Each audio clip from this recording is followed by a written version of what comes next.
దేవుడు మన గురించి అప్పుడప్పుడు ఆలోచించేవాడు కాదు. దేవుడు మనల్ని అప్పుడప్పుడు జ్ఞాపకం చేసుకునేవాడు కాదు. కానీ ఆయన మనసులో మనం ఎప్పుడూ మెదలాడుతూనే కదలాడుతూనే ఉంటాం. హల్లెలూయా. అందుకని ఒక దైవజనుడు ఏమంటాడంటే, దేవునికే కనుక ఒక వాలెట్ ఉంటే ఆయన వాలెట్లో మన ఫోటోనే ఉంటుందంటండి. హల్లెలూయా.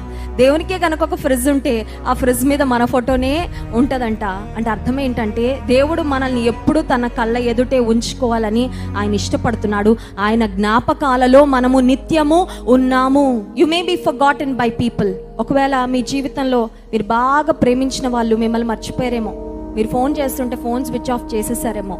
ఒకవేళ మీరు వారి ఇంటికి వెళ్ళినా కూడా ముఖం చాటేశారేమో. ఏ కారణాలు బట్టి అయినా అయిండొచ్చు.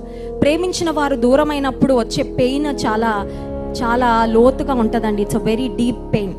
అయితే దేవుడు అంటున్నాడు, నిన్ను మాత్రం నేను ఎట్టి పరిస్థితుల్లో మర్చిపోవడం లేదు.